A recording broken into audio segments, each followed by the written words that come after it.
on a la génération 5 on a aux autres la master mususu ba appena ba plan sur le marché baso bangisa rayote amo so ngobo kamo lo na oboye ba sala ba analyse na ba artiste même na internet au moins mutu mo atanga komba bijote obi pourquoi ba ba banga parce que capacité et bile ba na terrain ba na capacité na ngate bango ba ko ka kotanga kombo na ngate po ani na betana bango te to zala ba master te to mela isika moko te na bano linga pe te ke na ba émission na ngana sa ba publicité ba komba ba na terrain ka ande to zo bunda parce que atanga pe na za na olinga mtale ka ngate ne na obeta musique na ngana obeta monte to na za l'échec voilà yo qui classe mamo komi komi pour la place à l'échec non impossible minavale qui ne perte ils ont agité que n'a pas mal le premier pe na simba ah bon parce que capacité à les sigo nini soso voix pesale nyoso ya les sigo nini soso comme orchestre za déjà dans commune comme orchestre comme on Belém voilà Belém donc Bidjo Lionel Messi merci ok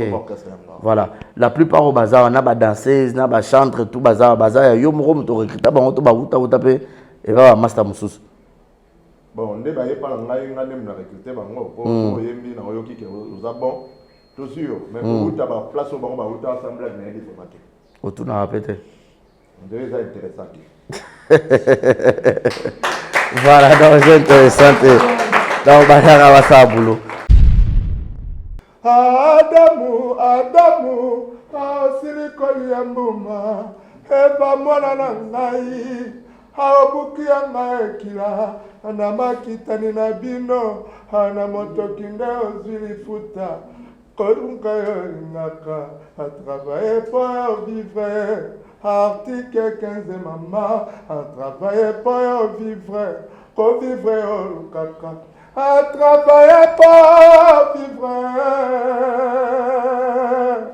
Du nouveau à Brazzaville, le salon de beauté Kams Beauty propose et dispose pour toutes les femmes du Congo-Brazzaville et ainsi que de la République démocratique du Congo. La coiffure professionnelle, la pose perruque, l'onglerie, manicure et pédicure, le make-up professionnel pour toute manifestation, la soirée ainsi que la journée. Et la vente de perruques, la vente de produits cosmétiques et divers. Le salon de beauté Kams Beauty se situe sur 123 rue Ampère, Bakongo.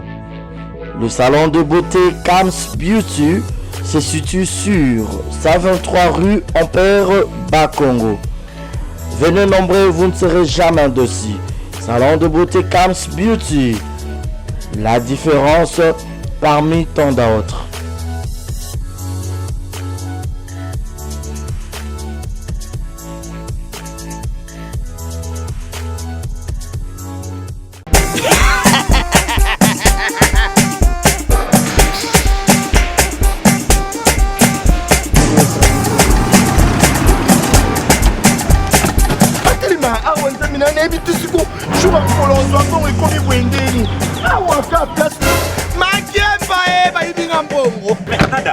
Qu'est-ce qui se passe?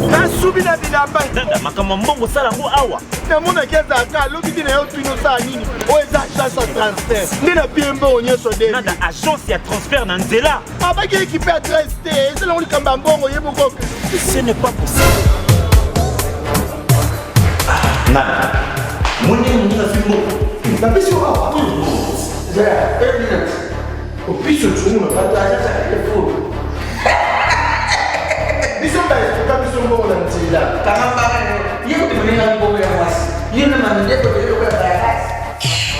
Bana okatanga pe ya bipai na bipai ya sika eye lelo ndenge tozala baboye agence na bino ya sur FBT ekomi na adresse ya sur chef katanga numéro 5 entre Njamena na Kambo.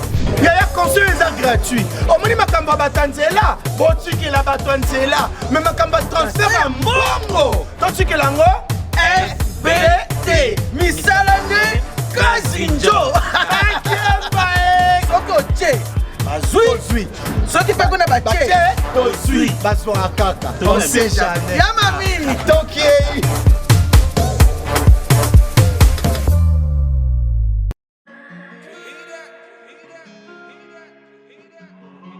Désormais en Ngaliema, la modernité a un nom.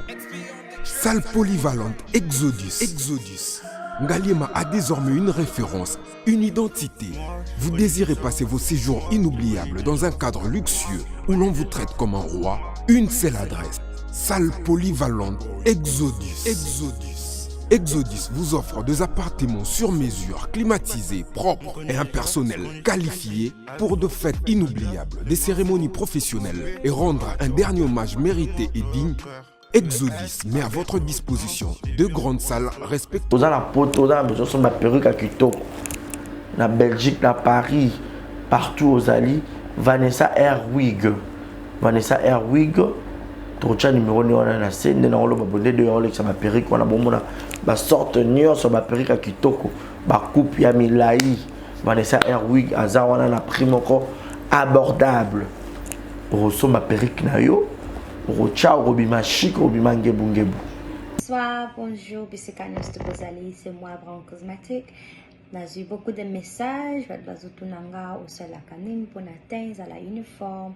Donc, n'a pas like Sabino, Oyo, et à ma futa, ou n'a pas la sailaka, et telisaka, et à pour la teint clair, bagam, différents, et à caramel, métis, chocolat, pour la commentignon caca, ba crème yama beaucoup ezali, ba crème yaba lèvres rose ezali, donc, n'hésitez que contactez sur WhatsApp. Merci beaucoup, à bientôt. Mouah. Voilà, bienvenue à tous et à toutes, messieurs et dames. Bonjour, bonsoir, tout dépend de l'heure à laquelle vous allez sur cette émission. Barizi Baza, monsieur le journaliste. Alors, comme je vous l'avais annoncé, aujourd'hui, Théo Kangabenza, Bijou en plan en répétition, artiste musicien, Abisso, Azopese, Abisso, toujours Banzem Kitoko, Bozo Monabinotu. On a écran par rapport à la promotion. Eric Mandala, une chanson, il y a l'artiste Bijou Nengezo Beta et les autres yo comment live. Est-ce que ça penza yimom dans yemba, est-ce que ça autotune, est-ce que alors tous en aillent sur ce beau plateau avec lui nous allons essayer de parler un peu Toyoka Kimangolé, Toyoki Eric Mandala, Toyoki Nini Royal tout ça après et système Yarobimisa une chanson ils idée naïe ou soit idée à la belle naïe donc n'est pas travailler et ça dit à quoi alors Martinez Rosa d'accord nanga au fond le biseau pour dire déjà bonjour et bienvenue à Bijou. Bonjour Barisi. Bonne santé Pépé les gars nous au monde donc na CPL la présence dans le on a la petite Miko le Belé hein ouais Miko le Belé absence exactement Moussala OK donc il Moussala doit place à Liboso. OK. Parce que papa et maman exactement. Voilà. Un mot gentil, hein. Encore émission Lilo.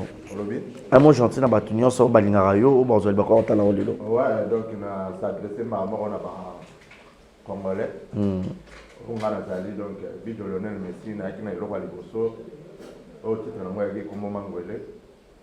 Et puis na ilo comme donc musique na biso esenga batologa ba biso bo tozala donc petit à petit tozo progresser pe zo kebe bien voilà donc elo na rolo na banka ke ba fungola mato il va dans la vraiment attentif ya ko ba garçon merci voilà merci beaucoup Bijou ngana opena to bana moi loin depuis moi kala toka ki Mangolé c'est déjà combien de temps depuis Obimis et puis Eric Mandala et Hollandais bon Mangolé zaki na 2023 na 2023 année passée année passée, en 2024, on a Mandala.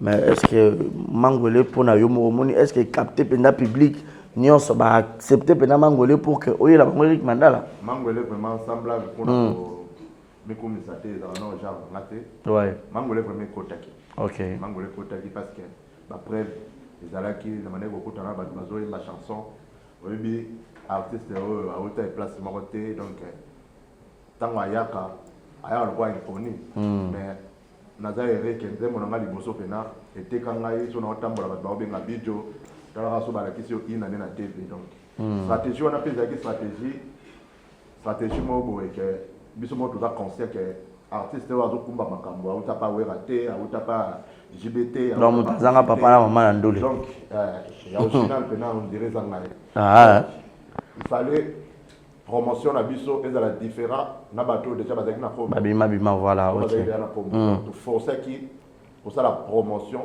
il y a radio et la télévision pour artistes à côté. Il y a vraiment artistes à côté, donc mandala, les assurés l'ont représenté parce que déjà va consommer Mangwele. Ok, voilà. Mais yo mo au moni Eric Mandala depuis 8 mai ça déjà combien de temps sur le marché? 2 mois. 2 mois déjà. Ouais.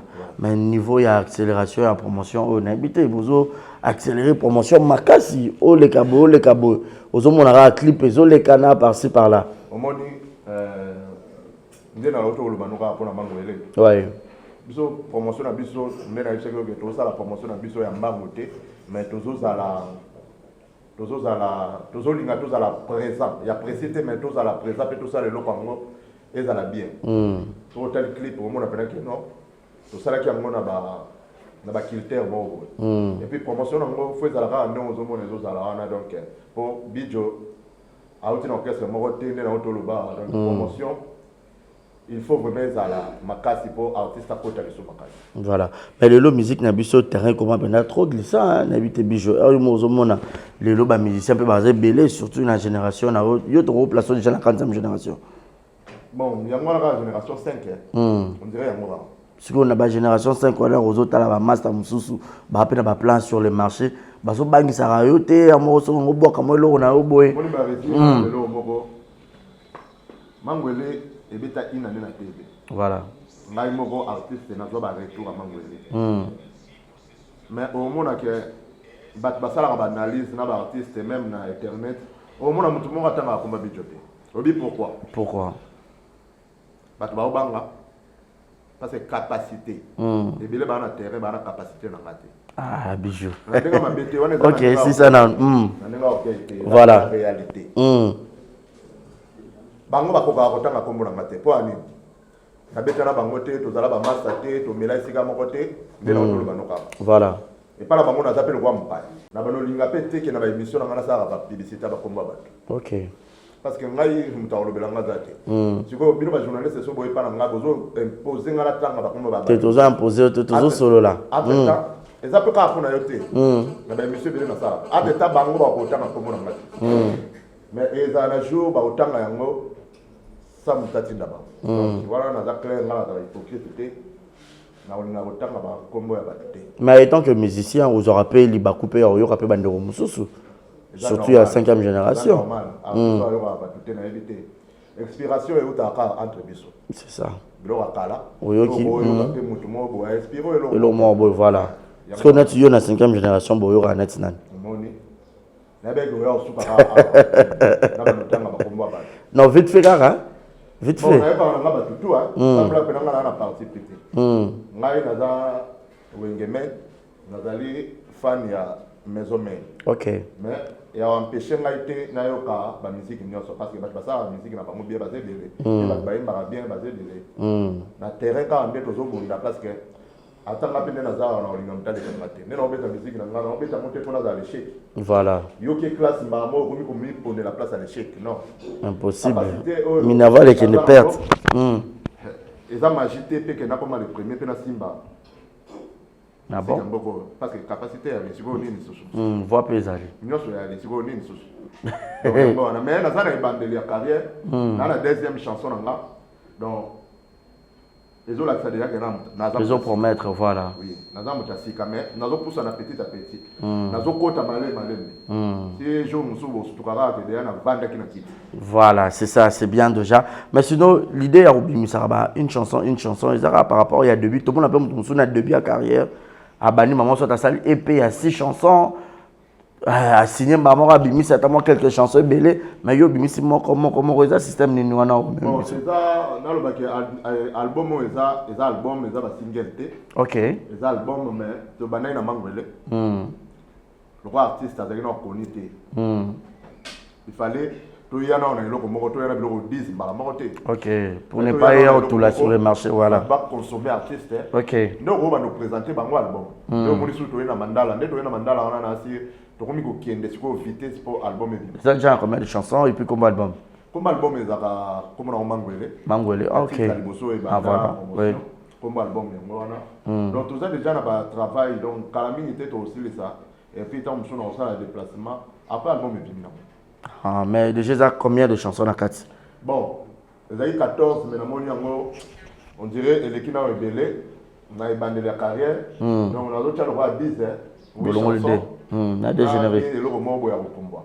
Ah. Et pour qui n'a pas pour n'engager un premier album. Ah d'accord. Mais ce que déjà tout comme na tout ça moi demain si année si la tour soit déjà le reste de la chanson là. Au moins il vraiment sans blague pour nous la vérité on a vraiment précédé. Bijo batu bamana na bandana na bango kozela été. Mutu mo azela ngate. Na bité tant musu ndela boka mandala batu bakome kozela ndela boka mangwele batu bakoma kozela bayoka deuxième chanson voilà. Wana c'est normal mais na ibandeli pena batu bakona kozela la bango ngate parce que ba yebe penga été. Donc on a pressé à osala ba makambo te mais na on ngana sala makambo ezala bien. Voilà, sur le plan promotion tout le monde a moi quelques pays d'Afrique à part Kinshasa, RDC, tout le monde a Tanzanie et tout, moi quelques pays d'Afrique pendant on a promotion et ça comme il se doit mais à quand déjà au ban moi tournée européenne tout le monde a peine à n'engue pas Europe et je passe au côté par-ci par-là. Bon, et là on a surtout les encore petit à petit. Rosa na makambo mais règlement mukili et c'est nga mutwaza atambola kaka. Voilà. Donc, si on est déjà dans les pays d'Afrique, nous allons dans Kenya, Tanzanie, voilà. Donc, on comprend déjà que l'artiste est vraiment une vision. Voilà. Vision est surtout quand on a promotion qui chasse, mais il y a Tanzanie, il y a Kenya, il y a déjà Bidjo, donc, un jour, on va aller en Afrique. Et les gens vont un moment où on a construit tout le côté PCC. Grâce à Dieu, on a un producteur bien. Oh, a se décidé vraiment pour paquet pour nous. Et puis, déjà, sur mon artiste, on a un orchestre, il y a battuté, avec une combo moroté avant. Mais pas forcé pour côté ça y est, les bandes. Voilà. Dans Afrique, ouais, au côté Penza. Bamboka déjà, babeta ngape batala ngai. Donc, la cinquième merci. Gabi Akabre donc. Yango on a besoin de repousser na malé. Dans ce aussi si promotion par rapport à Nenge Afrique, car tout le monde a besoin de Nenge Europe. Biso ya to banda. Banda donc tout Est Afrique. Et alors on dit kamba ya olobate mais et là on se fait ça la manatana.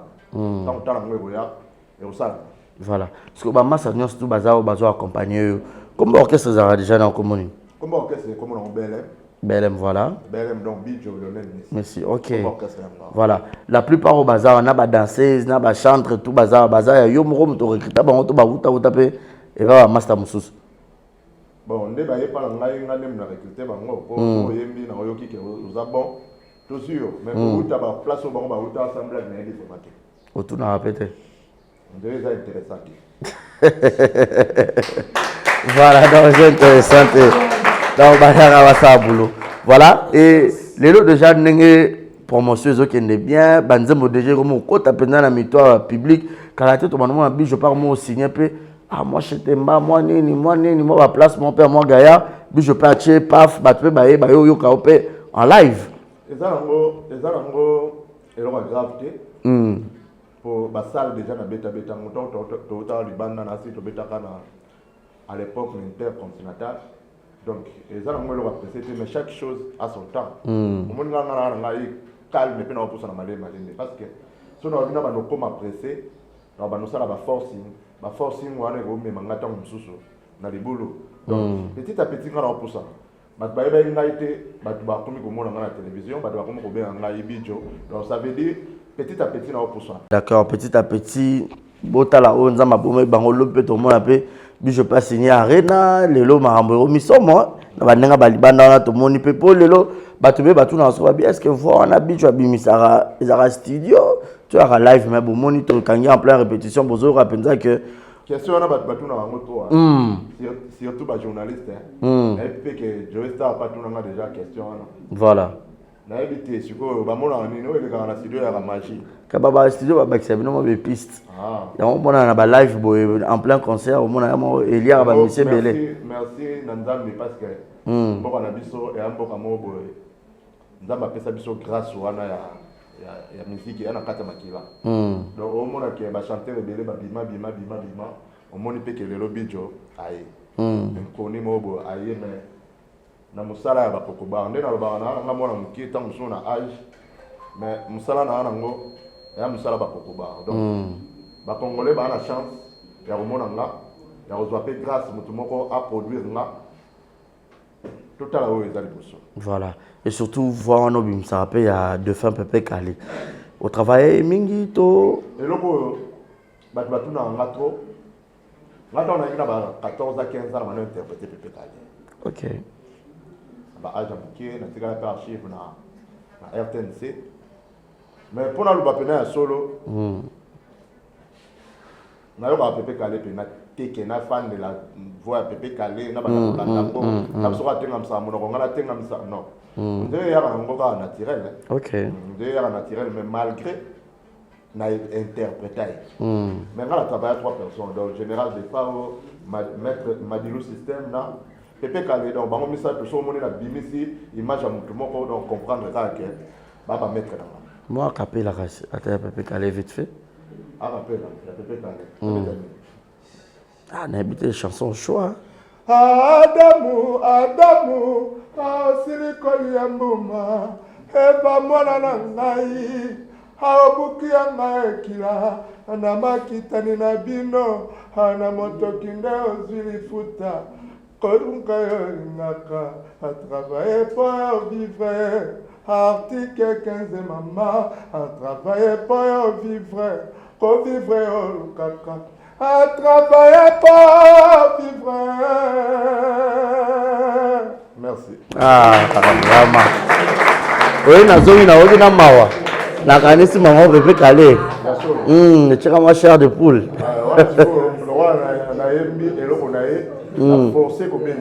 Voilà. Le roi n'a pas l'eau, il faut la bendaye.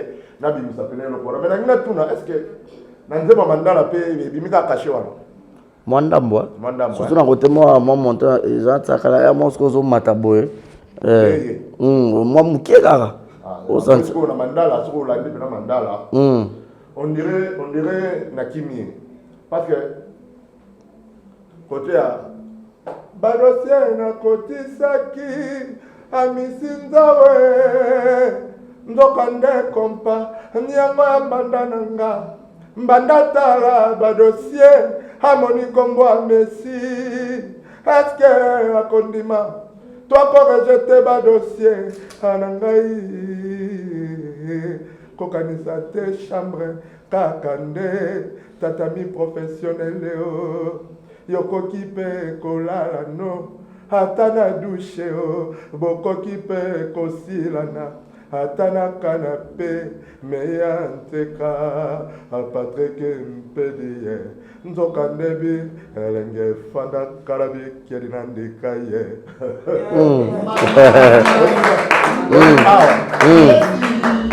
ah na mona lugwa na kombi vie quadre. OK. Ah ya sous pépé qualité. Donc c'est que na tout batebele. C'est ça. À la place monte. Ah pena vie quadre. Ah d'accord, c'est bien vraiment c'est bijo penoza à moi ba lignée à batebele to koloba. OK. On c'est la deuxième fois ebele o ba yemba na Congo. Ba na fois nanga. Ba na fois nanga. Na fois munene so na ina studio pena na oyemba o mona groupe ne kiti na so. Ah ba donc ça monga mona bibengaka. Na bibengaka la voix du Congo. Mais na moment où tam susu ba doit demander un tempo na za nga kofelo midete. Ouais.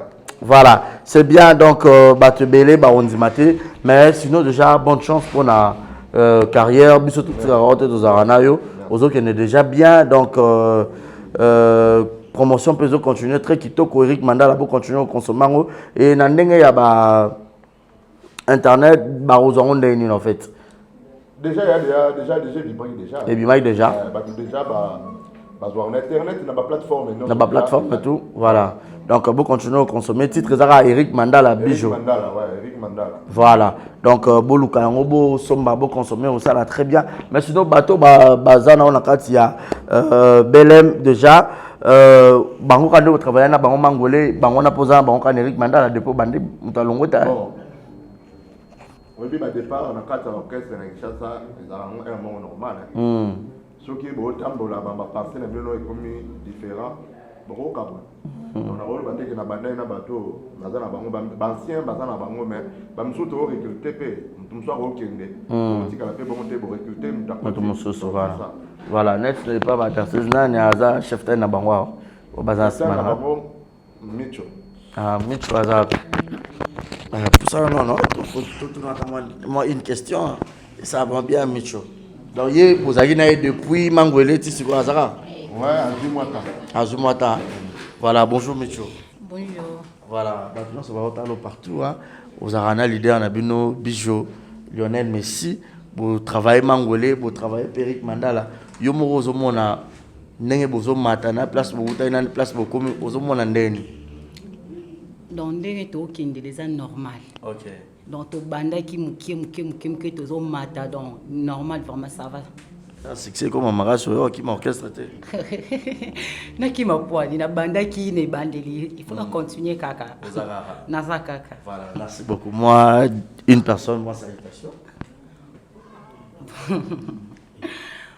Bon, na pesi mbote na producteur na biso Gabi Akabwe. Voilà. Na leader na biso Bijo Lionel Messi. Voilà. Merci beaucoup. Famille nyonso tumbote. Voilà, bon, d'ailleurs bino koute zaka likamaluke tout ozo bino sur moi estrendambo. Mais sinon Bijo to comme na biso qui est déjà la moi chute vu que to kanyo na répétition, photo yo koka ndengo ye mama babaki, on dirait après Eric Mandala. Na solo là il a mon grand prêtre Gabi Akabwe, on dirait au préparer peu sous chat de Dowitch, je crois. On dirait un peu banda. Et banda vraiment qualité. OK. Donc il y a de la mort générique. Ah OK, générique titre années. Titre générique comme un flamingo. Ah. Mais non moi animateur baza.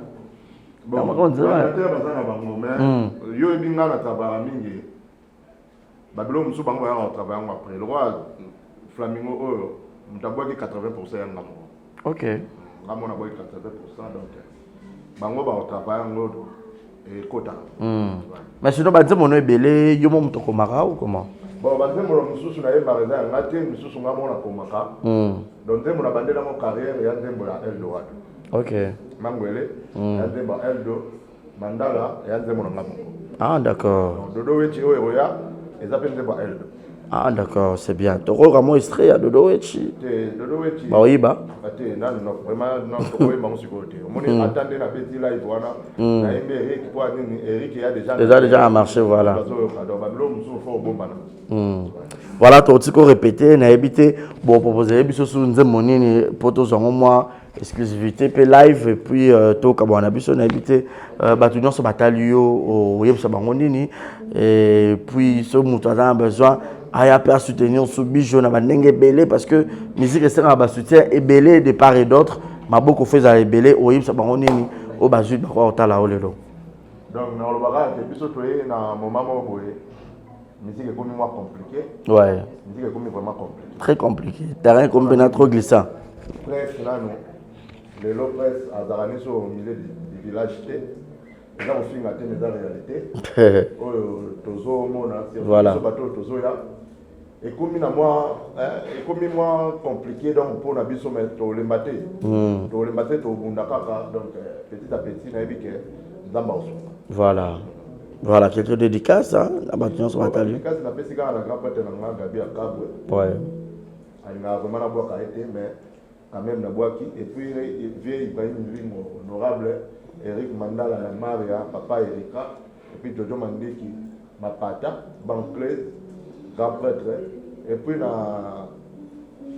grand frère de Robert Bouanda, moi la maman.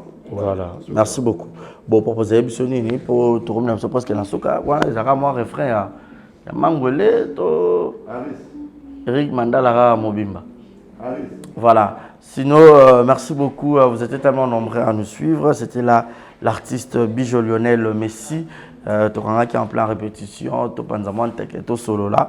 Alors, continuez de consommer ces chansons. Mangolé, ça déjà Natera et puis Eric Mandala a une très belle chanson. Alors, continuez de consommer très massivement. Ils ont ça la penza bien. Bon, ça y a espace.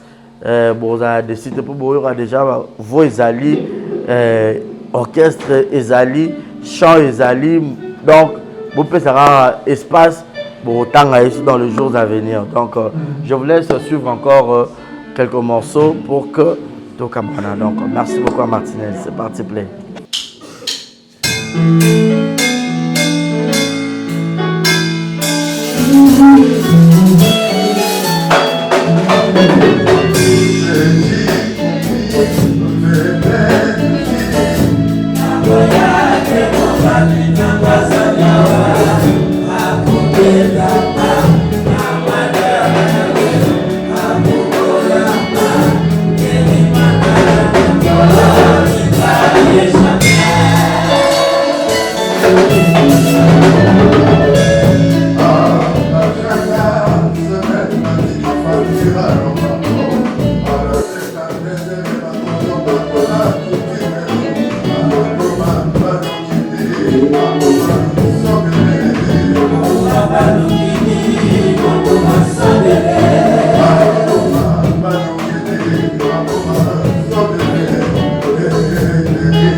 Baba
Du nouveau à Brazzaville, le salon de beauté Kams Beauty propose et dispose pour toutes les femmes du Congo-Brazzaville et ainsi que de la République démocratique du Congo. La coiffure professionnelle, la pose perruque, l'onglerie, manicure et pédicure, le make-up professionnel pour toute manifestation, la soirée ainsi que la journée. Et la vente de perruques, la vente de produits cosmétiques et divers. Le salon de beauté Kams Beauty se situe sur 123 rue Ampère, Bakongo. Le salon de beauté Kams Beauty se situe sur 123 rue Ampère, Bakongo. Venez nombreux, vous ne serez jamais dessus. Salon de beauté Kams Beauty. La différence parmi tant d'autres.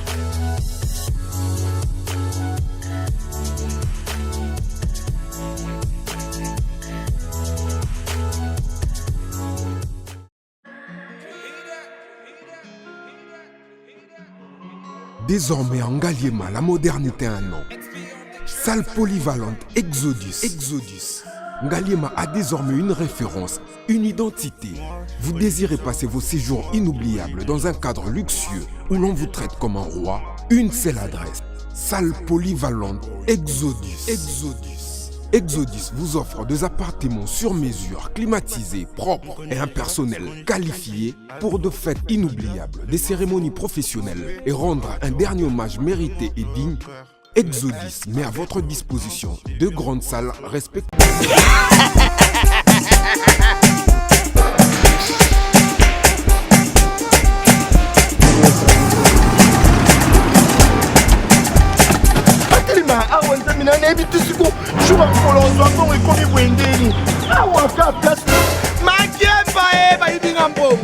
Nada, qu'est-ce qui se passe? Nada,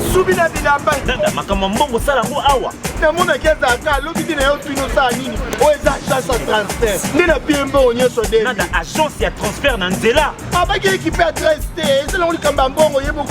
Ce n'est pas possible. Nada.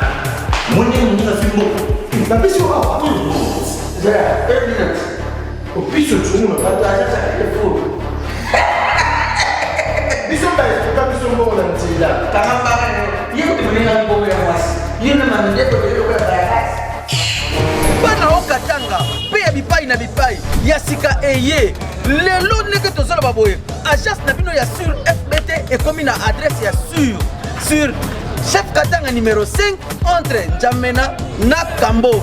Yaya conseil est gratuit. Omoni makamba batanzela, botiki la batanzela, mais makamba transfert à mbongo. Totiki lango FBT. Misalane Kazinjo.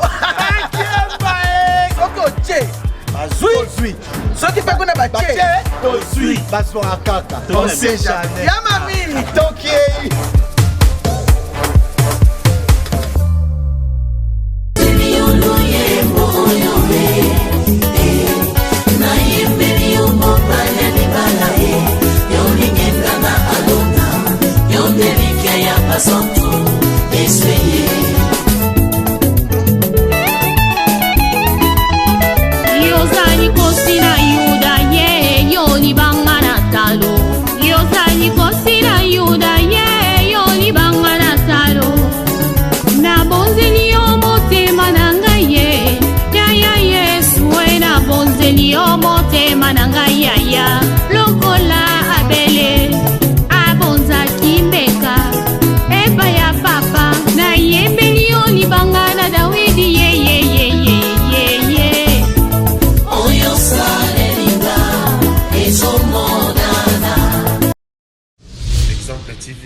Rien à dire. Abonnez-vous massivement sur Exemple TV. Batou bolinga nada, encore commis à 100 perruques boy. Faut vous s'abonner. Vous s'abonner à Exemple TV. Ça Exemple TV. Vous s'abonner belé à la chaîne YouTube. Exemple TV qui toque. Rien à dire. Yaya, un exemple à suivre, cette fois-ci Exemple TV. Si on voit exemplaire en autres, on va s'abonner. Exemple Télévision, c'est vraiment un exemple à suivre. Il n'y a pas de polémique, il n'y a pas de conneries, il n'y a pas de... C'est vraiment... Il y a dans la lignée, il y a dans la nzela.